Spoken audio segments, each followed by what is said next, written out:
안녕하세요. 책 읽어주는 여자 에젤 강미경입니다.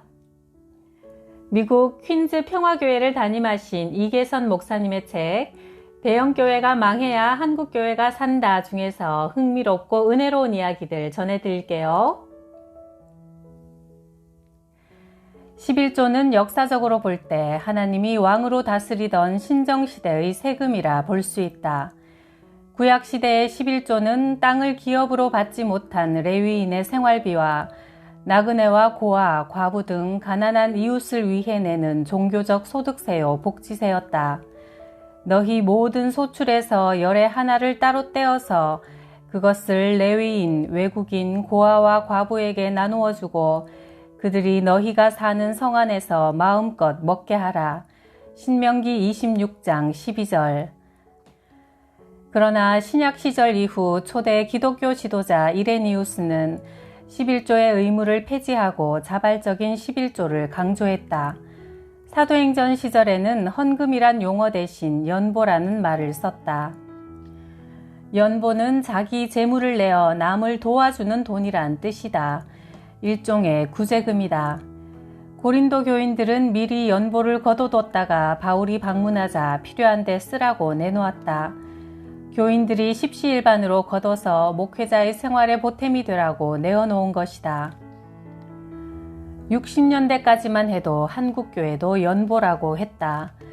그래서 작은 교회 장로는 11조를 뛰어넘어 13조, 15조를 내놓아 가난한 목사를 도왔다. 고향의 어린 시절 우리 동네 교회 목사님은 너무 가난했다. 교인이 적어서 아무리 헌금을 해도 끼니가 어려웠다. 교인들은 헌금 말고도 개인 주머니를 털어서 교회와 목사님을 도왔다. 예수 안 믿는 우리 아버지가 먼 길을 떠나는 날이면 어머니는 몰래 광으로 들어가서 목사님 댁으로 쌀을 퍼날랐다. 그때 작물 운반책이 나였다. 쌀자루를 둘러매고 목사님 댁으로 갈 때면 의적 홍길동이라도 되는 양 기분이 아주 좋았다. 현대교회도 여전히 돈이 필요하다. 교회 건물 유지와 전업으로 일하는 목회자와 직원들의 생활비를 되줘야 하기 때문이다. 예수님이 나를 위해 생명을 주셨으니 주님의 몸된 교회를 위해서 11조뿐 아니라 전 재산이라도 내놓을 수 있어야 하는 것이 신약시대, 은혜시대의 연보, 헌금의 개념이다. 많이 심는 자는 많이 거두고 적게 심는 자는 적게 거둔다는 고린도후서 9장 6절 말씀은 구약시대나 신약시대나 진리이기 때문이다. 그러나 교회와 목사 입장에서는 목사가 돈 먹기 좋아하는 먹사라고 불리는 일이 없도록 돌아봐야 할 것이다. 미국 이민을 앞두고 나는 1년 동안 부지런히 조국의 산을 올랐다. 남한의 명산은 거의 다 올라가 봤다. 20년이 흘렀지만 나는 지금도 그때 오른 산들을 고향집 뒷동산처럼 생생히 기억한다. 그중 관악산 등산을 잊을 수 없다. 무더운 여름이라서 좀 가볍고 쉬운 코스를 찾다가 서울대학교 뒤로 완만하게 기어 올라가는 관악산이 만만해 보였다. 산 아래로 내려다 보이는 서울대학교가 유치원처럼 시시해 보였다. 청와대와 삼성빌딩이 있는 서울 장안이 하늘 아래 뇌이로다. 3시간을 걸어 정상에 올라보니 천길 낭떠러지가 아슬아슬한데 그 낭떠러지 위 모퉁이에 석굴암이 대롱대롱 매달려 있다. 호랑이를 잡으려면 호랑이굴로 들어가야지. 암굴 속으로 들어가 보니 돌부처가 앉아있다. 부처와 마주 앉아 예수님께 기도를 올리고 석굴암을 나와 사방을 둘러보는데 발 아래 골짜기 숲속에 10여 채의 기와집이 숨어있는 게 보였다. 아니 이 심심 관악산골에 웬 청석골 임꺽정패들의 도둑산채가 숨어있단 말인가. 내려가 보니 관악산 연주암이었다. 청와대 본관만한 대웅전을 필두로 대궐만한 기와집들이 사찰마을을 이루고 있었다. 늙은 중 하나가 졸면서 마당을 쓸고 있다. 아하, 3시간을 등산으로 올라와야 하는 이 산속 절간에 어느 불신 많은 신자가 있어 고생하며 올라올까. 찾아오는 사람이 없으니 텅 빈 절간을 늙은 중 혼자서 쓸쓸히 쓸고 있구나. 나는 갑자기 연민이 동하여 그 중이 불쌍하다는 생각이 들었다. 나는 기독교 목사입니다. 이 연주함 사찰에는 스님이 몇 분이나 계시나요? 동자승까지 20명이 상주하고 하안거, 동안거 같은 프로그램이 있을 때는 수백 명이 넘게 있지요. 그래요? 나는 텅 빈 절간으로 봤는데요. 그러면 그 많은 생활 비용은 어떻게 충당합니까? 등산 코스로 3시간이라 찾아오는 신자가 별로 없을 텐데요. 이 연주함에는 매월 1만 원씩 시수하는 정회원 신자가 1만 명이 넘는답니다. 헉, 1만 원 신자 1만 명이면 매월 1억이다. 20년 전 1억은 당시 여의도 순복음교회 11조 헌금보다 많은 액수였다. 어떻게 그렇게 많은 헌금 신자를 확보할 수 있을까? 다음은 목사와 스님이 나눈 현문 오답이다. 연주함은 무슨 재주로 1만 원짜리 1만 신도를 모았습니까? 불교의 절에서는 기독교회처럼 주일 예배나 구역 예배가 없습니다. 전화도 신방도 없지요. 초파일이면 절에 올라와 주지 스님의 설법 한번 듣는 게 전부지요. 아니, 얼마나 기막힌 설법을 하기에 1년에 딱 한 번 듣고 매월 꼬박꼬박 헌금을 냅니까? 불교 신자들은 초파일날 마른 오징어와 소주 한 병 들고 산에 올라와서 병을 비운 후에 대웅전 마당에서 설법을 기다립니다. 목을 빼고 30분쯤 있으면 주지 스님이 눈을 비비고 슬슬 나타나지요. 헛기침을 한 번 한 스님이 똑똑 또독똑 목탁을 한 번 두드린 후 나무 관세음보살 산은 산이요 물은 물이로다 한마디 내던지면 좌중은 자지러지도록 감동하지요. 그게 전부랍니다. 그렇다면 궁금한 게 있어요. 짤막한 설법 한번 내던지고 나서 스님들이 1년 내내 하는 일이 도대체 뭡니까? 우리 목사들은 30분이 넘도록 만담처럼 재미있고 철학처럼 심오한 설교를 연기하듯 하고도 매일 전화, 매일 상담, 매일 신방을 합니다. 그래도 속 썩이는 교인들로 골치를 앓는데요. 우리 스님들은 전화, 신방, 상담 같은 게 거의 없습니다. 낮에는 채소나 가꾸고 사슴을 따라 어슬렁거리며 산행을 즐기지요. 그 대신 매일 새벽 3시면 일어나 목욕 재개하고 아침이 밝아올 때까지 정진 기도를 합니다. 그리고 평생 독신으로 살면서 고기를 멀리해 몸속에 있는 음욕을 제거하여 좌견 천리하는 영안과 경천지동 귀신하는 영력배양에 힘쓰지요. 아하, 그렇구나. 그래서 스님들이 목탁만 두드려대도 신자들이 꼼짝 못하고 합장을 하는구나. 새벽 3시부터 아침까지 하는 기도 생활, 평생 독신으로 살면서 일체 고기를 안 먹는 금욕 생활은 대단한 경건 훈련이다. 나는 관악산을 내려오면서 심각한 고민에 빠져버렸다. 스님들처럼 목회를 하고 싶었다. 조직으로 묶고 제도로 다스리는 인위적인 목회가 아니라 영영 목회를 하고 싶었다. 초대교회 시절 사도들의 목회처럼 말이다. 그러려면 관악산 연주함의 승려들만큼 기도 생활을 해야 할 텐데. 박 대통령이 시해당한 다음 해 나는 부산에서 서울 영천교회로 목회지를 옮겼다. 서대문 형무소 땅을 잡아먹고 서 있는 영천교회는 마귀 역사가 대단했다. 혼자서 밤 기도하기가 힘들었다. 유난히 목회자 가족들이 자주 순환당하는 징크스가 있는 교회였다. 나도 그곳에서 목회하는 중 내 생에 가장 잔인한 시련을 당하고 미국으로 피난 왔다. 내가 소설가로 등단한 것도 그때의 아픔 때문일 것이다. 6.25 전만 해도 교회 뒷마당을 쓸다 보면 형무소에서 처형된 사형수들의 해골이 불거져 나오곤 했다고 한다. 억울하게 죽은 형무소 귀신들을 영적으로 해결해 보려고 팔을 걷어붙였다. 24시간 40일 릴레이 기도를 밀고 나갔다. 그래도 안 되자 40일 철야기도 대작전을 벌였다. 몇 안 되는 교인들을 데리고 80일이 걸리는 기도의 대장정을 이끌다 보니 나는 파김치가 돼버렸다. 그동안은 타 교회 부흥의 요청도 거절했다. 40일 철야기도가 끝나고 그 다음 주간 동광교회에서 부흥회를 인도했다. 부흥회 마지막 날 금요일 밤 설교 전에 엎드려 기도하는데 교인들로 가득 찬 뒷자리에서 불이 번쩍번쩍 터지는 느낌이 들었다. 퍼뜩 계시 같은 생각이 들었다.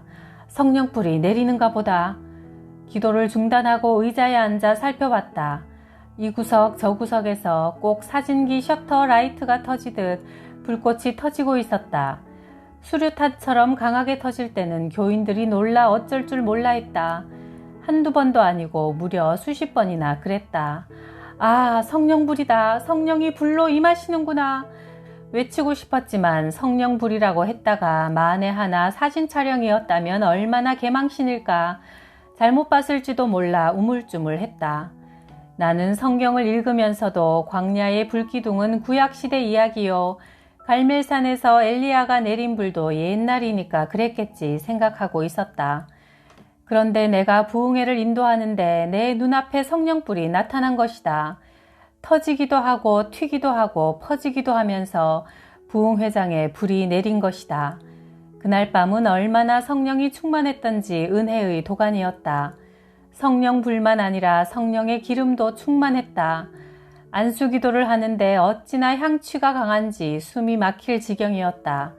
숨이 턱턱 막혀 교인들 사이를 헤집고 다니기가 힘들었다.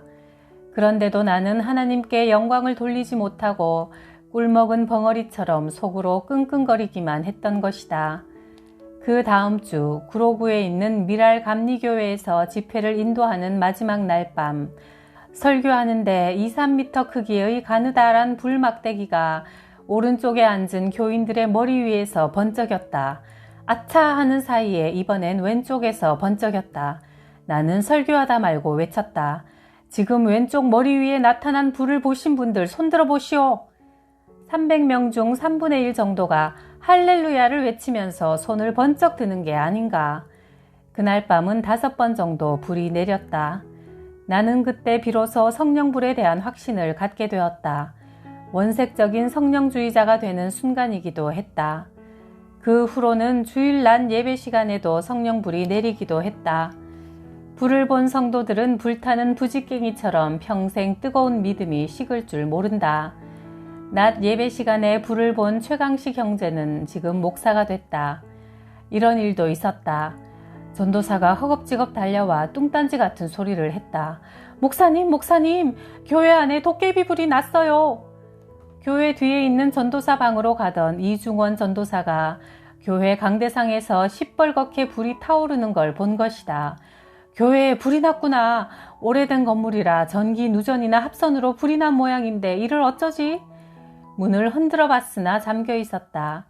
강단 옆문으로 달려가 문을 열고 들어갔는데 이게 어찌된 일인가 멀쩡한 것이다. 세상에 내가 대낮에 교회당 안에서 도깨비 불을 보다니. 아, 큰일이다. 형무소 귀신들이 강단 위에까지 올라와 이제는 도깨비 불 장난을 하는구나. 그래서 전도사는 홍두깨에 놀란 얼간이가 되어 달려온 것이다. 멍청한 전도사 녀석 같으니라고. 성령불이 내린 걸 도깨비불이라고 놀라다니. 오순절 마가 다락방에 불에 혀같이 갈라지는 성령이 내린 것이다. 그러자 역사가 대단했다. 주일마다 새 신자들이 몰려왔다. 대낮에 교회 종탑 위에 부활하신 예수님의 모습이 나타난 걸 보고 서대문 깡패들이 녹아나지를 않나. 구걸하러 왔던 서대문 떼거지들이 목사의 안수를 받고 36개 주랭랑을 치질 않나. 교회가 여간 기세등등한 게 아니었다. 몇 년 전 텍사스에 갔더니 생면부지의 젊은이가 아는 체를 했다. 목사님 때문에 목사가 된 이영주입니다. 고교 시절 그가 다니던 부촌교회에서 내가 집회를 인도할 때 내가 손바닥으로 강단을 치면서 이 기쁜 소식을 온 세상 전하세 찬송을 부르는데 손바닥에서 불이 확확 나오는 걸 두 눈으로 똑똑히 봤다는 것이다. 그때 성령불을 받아 신학교에 입학했는데 미국 유학을 와서 나를 만나게 됐다고 반가워했다. 이 목사는 지금 인천의 큰 교회에서 목회하고 있다. 성령이 임할 때 나타나는 여러 가지 현상이 있다.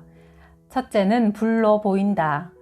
오순절 마가 다락방에 불에 혀같이 갈라지는 성령이 임했고 모세의 광야 시절엔 불기둥으로, 엘리야 시절에는 불로서 성령이 하늘에서 내리는 것을 갈멜산에서 만인이 볼 수 있었다. 미국의 전도자 무디는 불덩어리를 받고 떼굴떼굴 구르다가 너무나 뜨거워 물속으로 뛰어들기까지 했다. 불성령이 임하면 권능을 크게 받는다. 둘째는 연기로 보인다. 모세의 광야 성막제단에 연기가 타올랐고 이사야 6장 2절에도 성전에 하나님의 영광이 가득할 때 연기가 자욱했다. 기름리 교회 부흥회 때 담임 김종철 목사가 한밤중에 달려와 강사인 나를 깨웠다. 목사님, 종탑에서 연기가 꾸역꾸역 올라가고 있어요. 철야하는 교인들이 난로를 잘못 건드려서 불이 났나 해서 가보니 그것도 아니었어요. 잠을 자다 오줌이 마려워 뒷간으로 가던 김 목사가 놀라서 달려온 것이다. 어허, 아니 땐 굴뚝에 연기 납니까? 성도들이 밤새워 철야 기도를 하니까 교회 안에 성령불이 타올라 종탑에 연기가 나는 건 당연한 일이지요. 셋째, 몸에 강한 전류가 생겨 서로 붙어버리기도 한다. 한나라당 심재철 의원의 어머니는 미랄 감리교회 부흥회 때 두 손 들고 기도하다가 불을 받아 두 손이 붙어버리는 체험을 한 후 건강과 권능을 받았다. 이 모두 한국교회가 기도 많이 하던 시절의 기사와 이적이다. 넷째, 성령의 은혜를 받을 때 온 몸이 유난스레 뜨거운데 특히 손바닥 가운데가 타들어가고 말려 들어가는 신비한 아픔이 있거나 손가락 끝이 실금처럼 갈라져 기름 같기도 하고 피 같기도 한 것이 흘러나와 손끝이 떨려오는 정도가 되면 손을 얹는 대로 병자가 낫는다.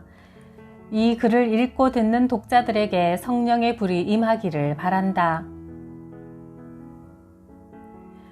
우리 어머니가 이은혜 권사가 되기까지는 50년이 걸렸다. 내 고향 평택 글갱이에는 30여 호가 살았는데 살이 끼었는지 망하지 않는 집이 없었다. 애 어른이 돌아가면서 죽더니 나중엔 폐잔병처럼 겨우 세 집만 남았다. 그런 풍파 지역에서 어머니는 7남매를 낳아 하나도 잃지 않고 고스란히 기르셨다. 우리 온 집안이 예수를 믿기까지 어머니는 50년간 소뚜껑 안수기도를 하셨다. 워낙 아버지가 무서워 식구들은 교회 나갈 엄두를 못 냈다. 남편 핍박을 받던 어머니 홀로 십자가를 지신 것이다. 어느 날 아침 밥을 앉혀놓고 소뚜껑을 닫는 순간 계시 같은 생각이 떠오르셨단다. 옛말에 소뚜껑으로 자라를 잡는다고 하지 않았나? 옳지. 이 소뚜껑 위에 하나님의 능력이 임하시면 이 소단의 밥을 먹는 식구들은 아들, 딸, 며느리, 사위까지 몽땅 예수 안 믿고는 못 배기겠지? 그때부터 50년 동안 어머니는 소뚜껑에 손을 얹고 안수기도를 하셨다. 자라목처럼 요리조리 피해 50년을 버티시던 아버지가 집사님이 되셨고 형님은 장로, 나는 목사까지 됐다. 어느 날 어머니께서 웃으시면서 하시는 말씀, 이 목사, 나는 50년간 소뚜껑 안수기도만 한 게 아니야. 50년간 장독대 기도원 원장도 했었지. 아무리 소뚜껑 기도를 해도 꿈쩍도 하지 않는 남편과 자녀들을 보고 어머니는 장독대 기도를 병행하셨단다. 시골 우리 집 뒤뜰 안 장독대에는 간장, 된장, 고추장을 가득 담은 항아리들이 수십여 개 모여 있었다. 큰 항아리, 작은 항아리가 사이좋게 서 있는 게 꼭 맨하튼의 빌딩 숲처럼 항아리 숲을 이루고 있었다. 장을 들어간 어머니는 3년 묵은 간장독 앞에서 무릎을 꿇고 간절히 기도하셨다. 주님, 소금 절인 이 간장, 고추장보다 더 지독한 저들의 영혼을 구원해 주소서. 아버지가 아셨다면 당장 장독대에 날벼락이 떨어져 항아리들이 박살났을 것이다. 저 옆편네가 장 들어가서 무어라 자꾸 꿍얼거리지? 소뚜껑 안수기도 50년에 장독대 기도원 원장 50년 덕에 7남매 며느리 사위까지 모두 예수 믿으니 이제 94세에 명예은퇴를 하셨다. 이민생활을 하다 보니 남자인 나도 밥을 할 때가 많다.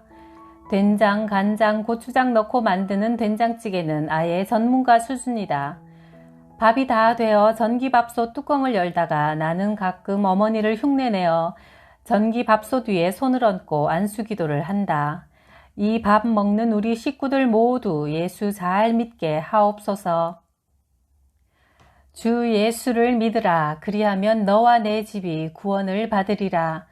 사도행전 16장 31절 말씀. 가족 구원을 놓고 안타까운 마음으로 기도하는 분들 많으시죠? 포기하지 않고 끝까지 기도하시면 하나님의 때에 이계선 목사님의 가정처럼 멋지게 응답될 줄 믿습니다. 힘내세요. 구독, 좋아요, 댓글에 사랑해 감사드려요.